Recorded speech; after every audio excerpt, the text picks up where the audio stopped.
नमस्कार, मैं एडवोकेट विकास यादव एक बार फिर से स्वागत करता हूं आप सबका एक नई वीडियो में। जैसा कि आप सबको पता है, अभी हमारा एग्ज़ाम बस अब तो पोस्टपोन शायद नहीं हो पाएगा। आपका 22 दिसंबर को आपका फाइनली एग्ज़ाम होने वाला है। अगर आज डेट देखें तो 7 दिसंबर हो गई है। तो अभी तक तो कोई ऐसी इन्फॉर्मेशन नहीं आई है कि एग्ज़ाम पोस्टपोन हो भी सकता है, लेकिन आपको यही डेट मान के करना है। मेरे ख्याल से अब पोस्टपोन्ड होने के कोई चांसेस नहीं है, यही डेट रहेगी। आपको इसी के अकॉर्डिंग प्रिपरेशन करनी। काफ़ी बच्चों ने प्रिपरेशन शुरू भी कर दी है, क्योंकि लास्ट के 1-2 मंथ काफ़ी क्रूशियल होते हैं आपके। तो काफ़ी बच्चों ने प्रिपरेशन शुरू भी कर दी होगी, काफ़ी बैचेस ज्वाइन कर लिए होंगे इधर-उधर जहाँ भी उन्होंने। अभी देखो, आपका देखें तो 2 वीक आप मान के चलो आपके पास है। आज है सैटरडे आपका। अभी इसके बाद आपका नेक्स्ट संडे ये वाला छोड़ के उससे नेक्स्ट संडे एग्ज़ाम है ही आपका, आपको पता ही है। 15 हम देखें तो 22 को आपका एग्ज़ाम है। कल आपका एक संडे पड़ेगा 8 तारीख को। तो 2 वीक आप मान के चलो। क्या 2 वीक में प्रिपरेशन हो सकती है? सबसे पहली बात तो ये देखो, जैसा कि मैंने काफ़ी वीडियोस में पहले बता चुका हूँ कि हर बच्चे का बैकग्राउंड जो एलएलबी में उसकी नॉलेज है उस पे डिपेंड करेगा इस एग्ज़ाम की प्रिपरेशन के लिए एग्जैक्ट कितना टाइम चाहिए। नॉर्मली अगर बच्चा ने बिल्कुल ही पढ़ाई नहीं कर रखी है, एलएलबी में बहुत वीक है, तो 2-3 महीने का कोचिंग लेके आराम से उसका एग्ज़ाम निकल सकता है, कोई परेशानी नहीं आती है।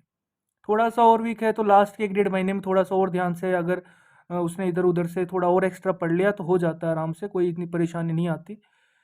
लास्ट में वो बच्चे थोड़ा-सा देखते हैं जिनको भाई ठीक है, थोड़ा बहुत आइडिया है कि भाई एलएलबी में क्या-क्या सब्जेक्ट्स थे, थोड़ा पता होता है एंड थोड़ा बहुत अगर वो पीवाईक्यू देख लेंगे अच्छे से, थोड़ा बहुत एक बार इंडेक्स रिवीजन हो जाएगा उनका। मतलब ब्रश अप करनी है उनकी नॉलेज, ज़्यादा उनको एफर्ट नहीं चाहिए। या फिर वो भी बच्चे हो सकते हैं, ध्यान से सुनना, वो बच्चे भी हो सकते हैं इस टाइम जो परेशान होंगे, जिन्होंने सोचा होगा ठीक है यार एआईबी एग्ज़ाम है, ओपन बुक एग्ज़ाम होता है तो ठीक है कोई नहीं, हम बेयर एक्ट लेके जाएँगे कर लेंगे। लेकिन जब उन्होंने एआईबी 18 के 17 के लास्ट के कुछ पेपर्स देखे हों तो उन्हें लगा होगा कि नहीं यार अभी थोड़ा लेवल अच्छा आने लग गया है पेपर का, ठीक है? तो कुछ बच्चे हैं इंटरेस्टेड अभी भी, अगर आप थोड़ा-सा 2 वीक के लिए भी सर हमें गाइड कर दो तो सही रहेगा। तो उसी के रिगार्डिंग ये वीडियो है। टारगेट एआईबी 19 कुरुक्षेत्र रणभूमि बैच का नाम है आपका, बैच अनाउंसमेंट उसी के रिगार्डिंग कर रहा हूं मैं यहाँ पे। अब देखिए, सिचुएशन आपकी बिल्कुल कुरुक्षेत्र रणभूमि जैसी ही है। आपको एग्ज़ाम देना है, क्योंकि एग्ज़ाम की फ़ीस बहुत ज़्यादा आपने फ़ी पे कर दी है, लगभग इतना हर बच्चे ने पे किया ही है, कैटेगरी वाइज अलग अलग देखें तो हम। अब आपको एफर्ट तो डालना पड़ेगा, एग्ज़ाम तो देने जाना पड़ेगा। अगर नहीं जाओगे, जब भी फ़ी गई आपकी, जाओगे जब भी गई। लेकिन अगर हम एक बार फिर से हम अपना पूरा बेस्ट दे दें, तो शायद चांसेस हैं कि अभी भी हमारा एग्ज़ाम निकल जाए, अगर जो बच्चों को बिल्कुल ही, कोई बच्चे थोड़े ऐसे हैं जो अभी घबराए हुए हैं, ठीक है? तो इसीलिए एक रियल वॉरियर वो होगा जो हमेशा बैटलफ़ील्ड में जाने से डरेगा नहीं। ठीक है? युद्ध में कभी भी किसी की हार जब तक निश्चित नहीं कर सकते आप, जब तक वो आखिरी सांस तक लड़ रहा है, ठीक है? तो अपना बिल्कुल आखिरी सांस तक, आप एग्ज़ाम तक बिल्कुल अपना पॉजिटिव माइंड से एफर्ट दीजिए।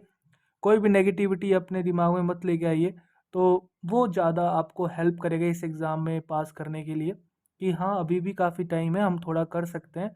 चीज़ों को थोड़ा-सा अच्छे वे में एक डिज़ाइन करना है, उसके बाद चीज़ें आसान होती हुई दिखेंगी, ठीक है? तो असली योद्धा हमेशा बैटलफ़ील्ड जीतता ही है, ठीक है? अगर आप पहले बैटलफ़ील्ड में जाने से अपने आप को हार मान लोगे, तो शायद आप कभी नहीं जीत पाओगे, चाहे आपके पास भरी की भरी सेना हो, ठीक है? इसीलिए पॉजिटिव होना ज़रूरी है। युद्ध में उतर के बिल्कुल पॉजिटिव माइंडसेट के साथ आपको जाना चाहिए एग्ज़ाम देने। मेरा ये आपसे थोड़ा-सा गाइड करने का तरीका है कि मेंटालिटी, पॉजिटिव माइंड बहुत ज़रूरी है इस एग्ज़ाम के लिए, क्योंकि ऑन द स्पॉट आपको क्वेश्चंस ढूँढने होते हैं, ठीक है? याद करा हुआ बहुत कम आता है, ठीक है? तो बैच के कुछ फीचर्स हैं आपके, कुरुक्षेत्र रणभूमि बैच फीचर्स। नॉर्मली ये आपके जो मेरे क्रैश कोर्स हैं उनमें यही फीचर्स होते हैं। आप एक बार पॉज़ करके वीडियो को देख लेना। बस ध्यान देने वाली बात ये है कि जो हम नॉर्मल 8 टू 9 वीक्स में करते हैं, वो हमें अभी 2 वीक में करना है। तो बहुत ही कॉम्प्रिहेंसिव कोर्स करेंगे हम कि भाई कैसे-कैसे अभी जो काम का है कि एटलीस्ट आप सब बच्चों का जो भी अपीयर हो रहे हैं उनका एग्ज़ाम तो पास हो जाए, मार्क्स एटलीस्ट, ठीक है? तो वही सब हम काफ़ी करेंगे, कैसे-कैसे कौन से सब्जेक्ट की स्ट्रैटेजी होगी, हर एक वीडियो की, हर एक सब्जेक्ट की डिफरेंट स्ट्रैटेजी हो सकती है, ठीक है? तो हर एक वीडियो को कैसे यूज़ करना है, जो मेरे कुछ रिकॉर्डेड वीडियोज़ हैं, ठीक है? इंडेक्स को कैसे यूज़ करना है, यही हम सब अच्छे से डिस्कस करेंगे। तो इस बैच के रिगार्डिंग आप थोड़ा पढ़ लेना। जिन बच्चों को अगर नहीं भी अगर करना है तो ये मेरे आई थिंक लगभग आप विशिंग वीडियो ही मान लो कि सब बच्चे जो भी मेरे से जुड़े हुए हैं AIB 19 के लिए, तो सबको मेरी तरफ से शुभकामनाएं हैं। Best of luck for your AIB 19 preparation. अच्छे से सभी एग्ज़ाम दे के आइए आप। अगर बैच के रिगार्डिंग बात करें, कोर्स के रिगार्डिंग, तो क्लासेस आपकी शुरू हो रही हैं 9 दिसंबर मंडे से। ठीक है, आज आपका सैटरडे है, 7 दिसंबर सैटरडे। तो मंडे से आपकी इवनिंग में टाइमिंग रखा गया है आपका, क्योंकि यही मेरा एक स्लॉट वैकेंट है। और आई थिंक अब सर्दियाँ हो गई हैं, आप कोर्ट से जल्दी फ्री हो जाते हो 4:30 4:15 के आसपास। आपके पास टाइम है, और नहीं है तो भाई निकालो अभी, क्योंकि अभी नहीं निकालोगे तो ये सारा पैसा वेस्ट जाएगा आपका जो भी फॉर्म में भरा है। ठीक है, 2 वीक जिन बच्चों को घबराहट है या जिन्होंने बिल्कुल ही अभी तक कुछ भी नहीं छेड़ा है, तो उनको तो 2 वीक थोड़ा अंडरग्राउंड हो जाना चाहिए। ठीक है, तो ये टाइमिंग सही रहेगा आपके लिए। क्लासेस देखो, आपकी मंडे से सैटरडे रेगुलर क्लास होंगी। वीक में 6 क्लास हैं, तो टोटल हम बोलें तो 12 क्लास हम मान के चलो, क्योंकि 21 दिसंबर तक हम क्लास लेंगे आपकी इस बैच की। Mode of classes live online classes होंगी, गूगल मीट के थ्रू आपको क्लास ज्वाइन करनी पड़ेगी। Duration of the course 2 weeks रहेगा। मीडियम आपका इंग्लिश प्लस हिंदी, दोनों ही बैचेस के बच्चे आराम से, कम्युनिकेशन में कोई परेशानी नहीं आएगी। अगर किसी को हिंदी में और समझाना है तो हिंदी में समझा देंगे, किसी को इंग्लिश में प्योर समझाना है इंग्लिश में समझा देंगे। बाकी थोड़ा सा मिक्स करके बैच चलेगा, इंग्लिश प्लस हिंदी करके। ठीक है, क्वेश्चंस आपको हिंदी इंग्लिश दोनों में मिलेंगे। बाकी एक टाइम पे जो BA पढ़ेंगे तो वो तो एक लैंग्वेज में ही हो सकता है। ठीक है, तो कोर्स की फीस आपकी 999 है, इतना आपको 2 वीक के लिए पे करना पड़ेगा। एनरोल कैसे करना है कोर्स में? बहुत ही सिंपल प्रोसेस है एनरोल करने का। या तो आप क्या कर सकते हो, सिंपली आप व्हाट्सअप कर सकते हो 9350145947 पे। वहाँ से आप बोल सकते हो कि भैया मुझे गूगल फॉर्म दे दीजिए आप, कि मुझे इस कोर्स में एडमिशन लेना है। एक तो तरीका ये है। दूसरा तरीका ये है कि सिंपल सा आप जो मेरा वीडियो देख रहे हो अभी, इसी वीडियो के अंदर डिस्क्रिप्शन बॉक्स देखोगे, जहाँ पे वीडियो के बारे में और भी डिटेल्स होती हैं कि किसके लिए किस क्या रिगार्डिंग वीडियोज है आपका।